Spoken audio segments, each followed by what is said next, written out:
Aí eu falei, por onde eu vou começar? Por onde eu começo com a estética, se eu sou uma ilustre desconhecida?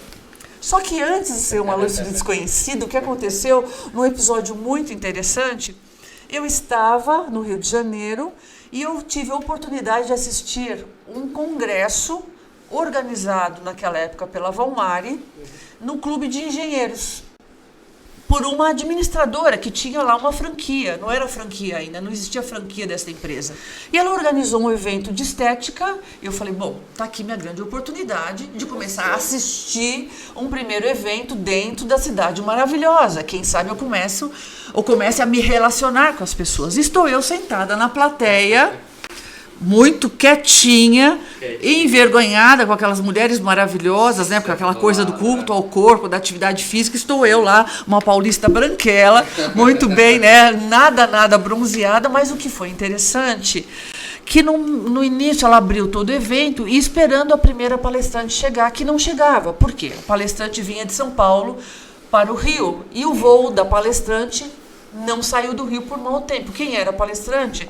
A Maria Rita Lemos de Rezende. Ela não conseguiu chegar. A Maria Rita avisou a organizadora do evento, que era a Fátima Refinetti, que eu estava na plateia, euzinha na plateia, e que ela me encontrasse, que eu poderia falar sobre algum tema de estética, porque eu já tinha dado algumas aulas no SENAC daqui de São Paulo. E a Maria Rita coordenava os cursos de estética daqui de São Paulo. Isso foi em 80, 81, 82. Em 86 foi esse evento no Rio. Aí, Fátima Refinetti, está aí a professora Maria de Fátima? Eu não sou professora.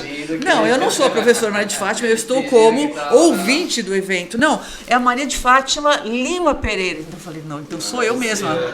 Eu deveria ter umas 700 pessoas na plateia. Eu levantei minha mão e falei, sim. 3 sobrenomes, mais um. Exatamente. Aí, na realidade, na época eu ainda era Maria de Fátima Lima Pereira Poblacion, porque casada estava. Sim. Então, eu era conhecida como a Fátima Poblacion. Então, eu falei, sim, olha, eu falei o seguinte, professora Maria Rita, lá em São Paulo, não consegue decolar, mau tempo. Ela pediu se você poderia abrir o evento com algum tema. Olha que interessante. Aí eu falei assim, meu Deus do céu, eu não, como assim? Eu falei um pouco da área da estética e o tema que eu elegi foi falar sobre hipercromias. A gente tinha lançado produto aqui em São Paulo, eu estava muito fresca no assunto, nesses conceitos, e subi para falar. Não tive dúvida, subi, eu falei, está aqui minha grande oportunidade. Mas foi uma oportunidade que eu tive para a questão voltada para a docência. E eu queria ainda trabalhar. Então, isso foi muito bom, porque foi o start, eu vou ser redundante, inicial, foi inicial de que as pessoas começassem a me conhecer, primeiro por conta da docência, e aí o próximo convite veio o professor Sardá, depois veio Hugo Turovelski, que trazia um monte de gente da Colômbia, do Chile, para dar aula. Eu comecei a trabalhar também dando aula para ele, e com isso as coisas foram crescendo, até que eu falei, não, eu preciso atender cliente aqui. E eu falei, aonde eu vou atender cliente? O único espaço que eu tinha, minha filha era pequenininha, eu morava num apartamento grande, no Rio podia trabalhar dentro de casa. Eu falei, sabe de uma coisa? Vou atender dentro de casa. Mas é para quem que eu vou entregar meu cartão? Para quem? Eu tinha um seguro de saúde na época, eu falei, sabe de uma coisa? Isso é o que eu falo nas minhas aulas. Eu vou começar marcar consulta com o dermatologista. E aí eu vou preparar meu currículo, ele é obrigado a me ouvir 15 minutos, porque eu estou pagando por conta do meu seguro de saúde, e ele vai me perguntar qual é o meu problema, a minha alteração dermatológica, e eu vou falar para ele que o meu problema é trabalhar com ele. Eu já estou preparada para ouvir não, quem sabe algum fala sim. E aí, 2 grandes médicos do Rio de Janeiro me convidaram, aceitaram, eu passei por consulta com eles, um deles é o Walter Guerra Peixe, no qual eu sou muito, muito, muito grata. Ele já é falecido, ele faleceu de câncer há muito pouco tempo, e foi o primeiro médico que me deu a oportunidade. Então eu falo com muito carinho do Rio de Janeiro, porque me abriu portas para a minha individualidade profissional. Por quê? Porque aqui em São Paulo, de alguma forma, eu tinha minha mãe, e ainda tenho como mito, e eu tinha minha mãe como algo que eu nunca poderia, eu não queria ser mais do que ela, mas jamais eu poderia ser como ela, porque ela era a papisa da estética. E era um respeito tamanho, que eu falei assim, talvez ela não me dê a oportunidade, olha só, na minha van, na minha concepção, talvez eu não consiga galgar e chegar aonde ela chegou, por conta de que ela é a mestra desse local. E ter ido para o Rio de Janeiro foi, para mim, um exercício de uma libertação do mito Lola.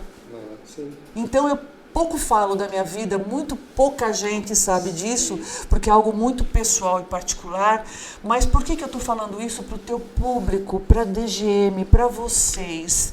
Para que as pessoas, às vezes, tem receio de galgar porque tem vergonha, porque fica olhando o mito, porque fica olhando aquela estrela, porque fica olhando aquele método, porque fica olhando pessoas que já transitaram por um caminho longo e que, às vezes, nesse olhar daquele que está começando, ele olha para esse mito e fala assim, eu não vou chegar nunca onde ele chegou. Que era a imagem que eu tinha da minha mãe, que eu olhava para ela, eu não vou conseguir chegar nunca onde ela chegou. Com o reconhecimento que ela tem, com a expertise que ela tem, com a prática que ela tem e com a gama de clientes e a carteira que ela construiu em função de uma pauta ética, em função de uma pauta séria e de uma paixão. E o dinheiro veio com uma consequência, e isso criou 4 filhos. E ainda cuidou de um pai que era hemiplégico. Exatamente. Maria, uma coisa que eu queria até colocar um ponto para os amantes que estão escutando a gente, né? 2 pontos principais, né? O primeiro, oportunidade. Todo mundo tem oportunidade. Pode ser você não ter a percepção disso, mas ela está passando por você. Então você tem que abraçar essa oportunidade como se fosse o último momento, do mesmo formato que foi quando você foi chamada para palestrar lá em cima com 700 profissionais na plateia, e ser a referência hoje, atual, realmente da estética. E segundo, né, eu vou contar até um caso que aconteceu comigo. O Décio, ele estava doente, né, ele também dá aula de eletroterapia, e ele chegou para mim e falou assim, hoje eu não vou conseguir dar aula para uma faculdade, né, de pós. Você vai me substituir.